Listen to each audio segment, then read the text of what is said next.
নিয়োগ মামলায় জামিন পেলেও শান্তনু বন্দ্যোপাধ্যায়। ইডির মামলায় জামিন শান্তনু বন্দ্যোপাধ্যায়ের 10 লক্ষ টাকার বন্ডে জামিন মঞ্জুর করেছে আদালত। পাসপোর্ট জমা রাখতে হবে, নিম্ন আদালতের এখতিয়ারভুক্ত এলাকাতে থাকতে হবে। জামিন পেলেও শান্তনু জেল মুক্তির সম্ভাবনা কমে যাচ্ছে। আমরা এই বিষয় নিয়ে কথা বলবো, কিন্তু সুজয় কৃষ্ণ ভদ্র আর শান্তনুর দুজনের বিরুদ্ধে শুধু ইডির মামলা ছিল। গতকালই সিবিআই আবেদন ভিত্তিতে দুজনের প্রোডাকশন ওয়ারেন্ট ইস্যু করে সিবিআই আদালত। সিবিআই দুজনকে প্রাথমিক মামলাতে গ্রেফতারি দেখানোর আবেদন জানাবে বলে সূত্রের খবর, আর সেই জায়গাতেই জেল মুক্তির সম্ভাবনা কমে যাচ্ছে।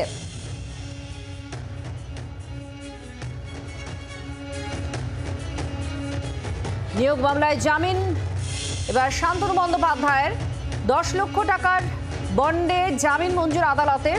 কিছু শর্ত দেওয়া হয়েছে, পাসপোর্ট জমা রাখতে হবে, নিম্ন আদালতের এখতিয়ারভুক্ত এলাকাতে থাকতে হবে।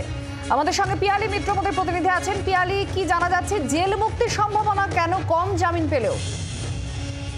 একেবারেই সম্ভাবনা কম, তার কারণ তুমি জানো যে গতকালকে সুজয় কৃষ্ণ ভদ্র এবং শান্তনু বন্দ্যোপাধ্যায় তাদের দুজনকেই প্রাথমিকের যে মামলা সেই মামলাতে তাদের ক্রুশিয়াল রোড পাওয়া গেছে এবং দাবি করে সিবিআই তরফ থেকে তাদের প্রোডাকশন ওয়ারেন্টের জন্য আবেদন জানানো হয়েছিল এবং আদালত নির্দেশ দিয়েছিল তাদেরকে আজকে প্রডিউস করার জন্য। ইতিমধ্যেই শান্তনু বন্দ্যোপাধ্যায়কে আবেদন আজকে পেশ করা হয় এবং সিবিআই তরফ থেকে প্রাথমিকের যে নিয়োগ দুর্নীতি মামলা সেই নিয়োগ দুর্নীতি মামলাতে শান্তনু বন্দ্যোপাধ্যায় কোটি কোটি টাকা তুলেছেন এবং এই অযোগ্য চাকরি প্রার্থীদের টাকা দেওয়া হয়েছে। বেশ কিছু ডিজিটাল এভিডেন্স পাওয়া গেছে।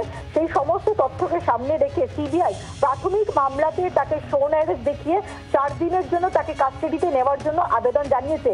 ফলে এই মামলাতে আদালত যদি সিবিআই এই আবেদন আজকে গ্রহণ করে, অর্থাৎ তাকে প্রাথমিক মামলাতে শোন অ্যারেস্ট দেখিয়ে যদি সিবিআই হেফাজতের নির্দেশ দেয় খুব স্বাভাবিকভাবেই, তাহলে আজকে ইডির মামলাতে জামিন পেলেও শান্তনু বন্দ্যোপাধ্যায় কিন্তু আর আজকে জেল মুক্তির বা একেবারেই খুব শীঘ্র জেল মুক্তির সম্ভাবনা একেবারেই নেই, যেহেতু যেটা তোমাকে জানালাম যে প্রাথমিক মামলাতে তাকে শোন অ্যারেস্ট দেখিয়ে ইতিমধ্যেই সিবিআই তরফ থেকে 4 দিনের জন্য তাকে কাস্টাডিতে নেওয়ার জন্য আবেদন জানানো হয়েছে।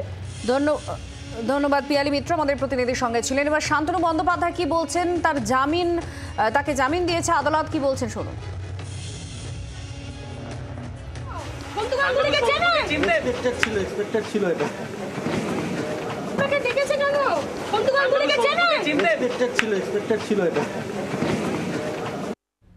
ঠিক এখানেই রাজনৈতিক দলগুলোর প্রতিক্রিয়াও শুনবো, কারণ গতকাল অর্পিতা মুখোপাধ্যায় জামিন পেয়েছেন, তারপর আজ শান্তনু মুখোপাধ্যায় জামিন পেলেন।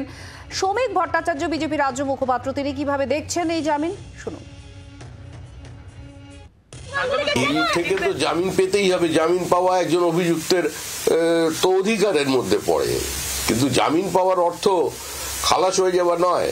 যে অভিযোগগুলো তার বিরুদ্ধে উঠেছে সেটা জনমনে প্রতিষ্ঠিত, এবার আইনগতভাবে তার যে শিলমোহর লাগানো সেটা বাকি।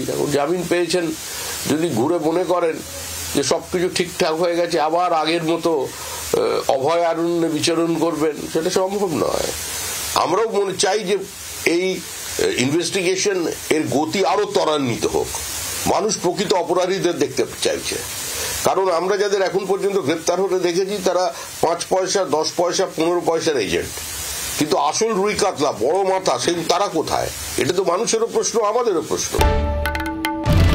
বাংলার আওয়াজ, বাঙালির আবেগ, জি 24 ঘন্টা।